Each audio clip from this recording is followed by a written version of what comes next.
Paris finds itself at the center of an increasingly heated political and security narrative, as public figures describe episodes of urban unrest in language that pushes far beyond routine law and order concerns.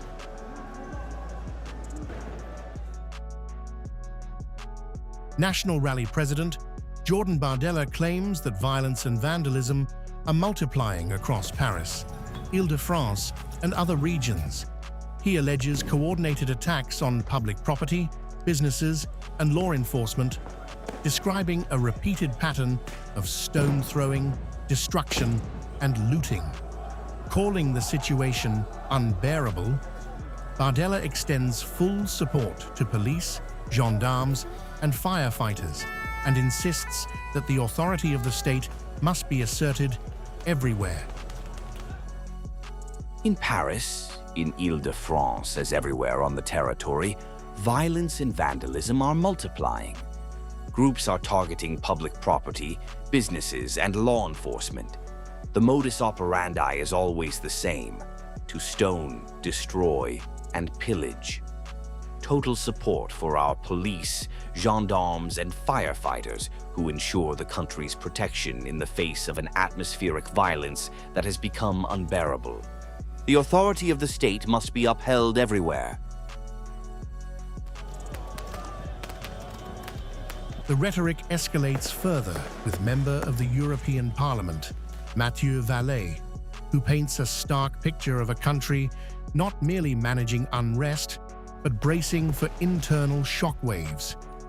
He describes France as barricading itself and preparing not for external war, but for urban violence that could set Paris ablaze.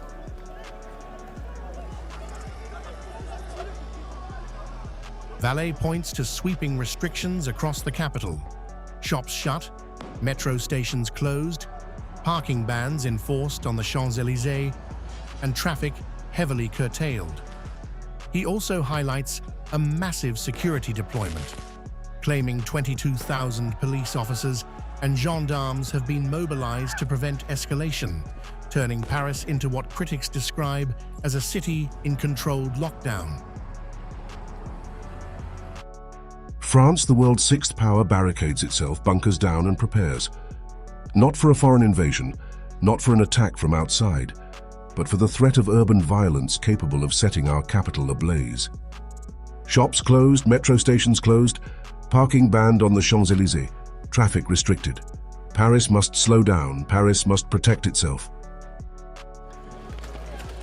In a deeply emotional conclusion, Valet says the situation reflects a country under strain, stating it breaks my patriot's heart, and adding, "Poor France, what have they done to you?"